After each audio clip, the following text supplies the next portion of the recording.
નમસ્કાર દર્શક મિત્રો, સ્વાગત છે તમારું ગુજરાત ખબર ચેનલમાં। હાલ રાજ્યના વિસ્તારોમાં વરસાદનું જોર ઘટ્યું છે, પરંતુ આવનારા 7 દિવસ દરમિયાન રાજ્યના વિસ્તારોમાં કેવો વરસાદ વરસશે તેને લઈને હવામાન વિભાગ દ્વારા મહત્વની આગાહી કરવામાં આવી છે। સાથે જ જાણીતા હવામાન નિષ્ણાત અંબાલાલ પટેલ દ્વારા પણ આગામી દિવસોમાં ભારે વરસાદનો રાઉન્ડ ક્યારે આવશે તેને લઈને જાણકારી આપવામાં આવી છે। જોકે આ નવા રાઉન્ડ દરમિયાન રાજ્યના કેટલાક વિસ્તારોમાં 2 થી લઈને 10 ઇંચ સુધીના વરસાદો ખાબકવાની શક્યતા પણ તેમણે વ્યક્ત કરી છે। કઈ તારીખોમાં રાજ્યના કયા વિસ્તારોમાં ભારે વરસાદનો નવો રાઉન્ડ શરૂ થશે એ તમામ જાણકારી વિશે વિડીયોમાં આગળ વાત કરીશું, તો છેલ્લે સુધી જોતા રહેજો। તે પહેલાં તમે અમારી ચેનલમાં નવા છો તો ચેનલને સબસ્ક્રાઈબ કરી લેજો, જેથી મારા આવનારા તમામ વિડીયોની જાણકારી તમારા સુધી પહોંચી શકે। સૌથી પહેલાં વાત કરીએ તો અંબાલાલ પટેલ દ્વારા આગામી દિવસોમાં રાજ્યમાં વરસાદના નવા રાઉન્ડ અંગે મહત્વની જાણકારી આપવામાં આવી છે। અંબાલાલ પટેલે આગાહી કરતાં જણાવ્યું છે કે તારીખ 23થી લઈને 27 જુલાઈ અને ફરી તારીખ 26થી લઈને 29 જુલાઈ દરમિયાન ગુજરાતમાં વધુ એક વરસાદી સિસ્ટમ સક્રિય થશે।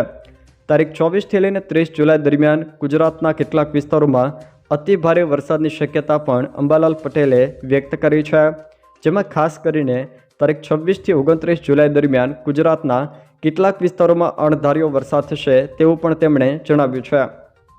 વધુમાં માહિતી આપતા અંબાલાલ પટેલે કહ્યું છે કે તારીખ 22થી લઈને 30 જુલાઈ દરમિયાન રાજ્યના કેટલાક વિસ્તારોમાં 2 થી લઈને 10 ઇંચ જેટલા વરસાદની પણ સંભાવના છે। નર્મદા નદી 2 કાંઠે વહેતી થશે અને સાબરમતી તેમજ મહીસાગર નદીમાં પણ જળસ્તર વધવાની શક્યતા હાલ તો અંબાલાલ પટેલ દ્વારા વ્યક્ત કરવામાં આવી છે।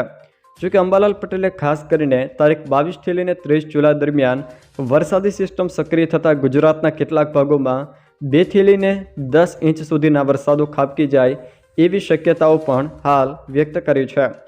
તે સિવાય જો મિત્રો વાત કરવામાં આવે તો ગુજરાત હવામાન ખાતા દ્વારા પણ આવનારા 7 દિવસ દરમિયાન રાજ્યના વિસ્તારોમાં વરસાદનું જોર કેવું રહેશે તે અંગે આગાહી કરી છે।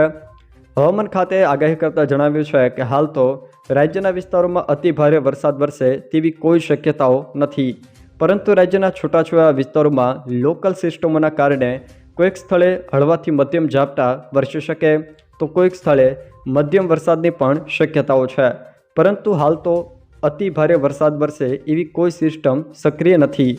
આજની જ વાત કરીએ તો આજે ખાસ કરીને કચ્છ, મોરબી, સુરેન્દ્રનગર, જામનગર, રાજકોટ, બોટાદ, ભાવનગર, અમરેલી, જૂનાગઢ, ગીર સોમનાથ, પોરબંદર અને દેવભૂમિ દ્વારકા આ જિલ્લાના કેટલાક છૂટાછવાયા સ્થળોએ સામાન્ય છાંટાછૂટીથી હળવા ઝાપટાની શક્યતા વ્યક્ત કરાય, જ્યારે બનાસકાંઠા, પાટણ, સાબરકાંઠા, મહેસાણા, ગાંધીનગર, અરવલ્લી, મહીસાગર, દાહોદ, પંચમહાલ, ખેડા, આણંદ, અમદાવાદ, વડોદરા, છોટાઉદેપુર, ભરૂચ, નર્મદા, સુરત, તાપી, ડાંગ, નવસારી અને વલસાડ આ જિલ્લાના કેટલાક અમુક સ્થળોએ ગાજવીજ સાથે હળવાથી મધ્યમ વરસાદની શક્યતા વ્યક્ત કરી છે।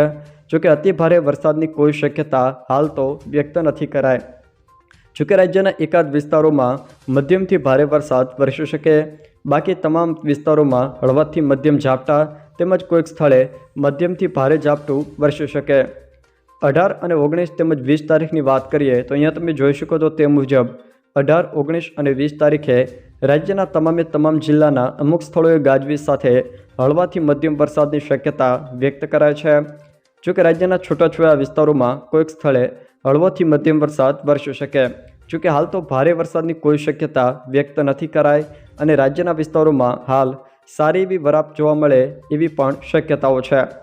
જ્યારે 21 તારીખની વાત કરીએ તો 21 તારીખે પણ રાજ્યમાં વરસાદનો જોર સાવ ઘટી જશે, જેમાં છૂટાછવાયા સ્થળોએ ગાજવીજ સાથે હળવાથી મધ્યમ વરસાદની શક્યતા વ્યક્ત કરાય છે। 21 તારીખે પણ રાજ્યના વિસ્તારોમાં ભારે વરસાદની શક્યતા વ્યક્ત નથી કરાઈ। છૂટાછવાયા કોઈક સ્થળે હળવાથી મધ્યમ ઝાપટા તેમજ કોઈક સ્થળે મધ્યમ વરસાદ પણ ખાબકી શકે। 22 તારીખની વાત કરીએ તો કચ્છ અને સૌરાષ્ટ્રના ભાગોમાં કોઈક સ્થળે ગાજવીજ સાથે હળવોથી મધ્યમ વરસાદ વરસી શકે, જેમાં છૂટાછવાયા સ્થળોએ વરસાદની શક્યતા વ્યક્ત કરાય છે। જ્યારે ઉત્તર ગુજરાત, મધ્ય ગુજરાત અને દક્ષિણ ગુજરાતના ભાગોની વાત કરીએ તો તેમાં તમામ જિલ્લાના અમુક સ્થળોએ ગાજવીજ સાથે હળવોથી મધ્યમ વરસાદ કોઈક સ્થળે વરસી શકે। જોકે 22 તારીખે પણ કોઈ વરસાદી સિસ્ટમ અતિ ભારે વરસાદ લાવે એવી સક્રિય નથી, એટલે કે 22 તારીખે પણ રાજ્યના વિસ્તારોમાં ભારેથી અતિ ભારે વરસાદની કોઈ શક્યતા નથી। કોઈક સ્થળે હળવોથી મધ્યમ વરસાદ જોવા મળી શકે છે। આમ હવામાન ખાતા દ્વારા પણ આવનારી 22 તારીખ સુધી રાજ્યના વિસ્તારોમાં અતિ ભારે વરસાદ વરસે એવી કોઈ શક્યતા વ્યક્ત નથી કરાઈ। છૂટાછવાયા સ્થળોએ હળવોથી મધ્યમ વરસાદ અને કોઈક સ્થળે એકાદ સ્થળે મધ્યમથી ભારે વરસાદ પણ વરસી શકે। જો દર્શક મિત્રો આ વિડીયો તમને પસંદ આવ્યો હોય તો વિડીયોને લાઇક કરો, તમારા મિત્રો સાથે શેર કરો અને જો તમે અમારી ચેનલમાં નવા હો તો ચેનલને સબસ્ક્રાઈબ જરૂર કરજો, જેથી મારા આવનારા તમામ વિડીયોની જાણકારી તમારા સુધી પહોંચી શકે।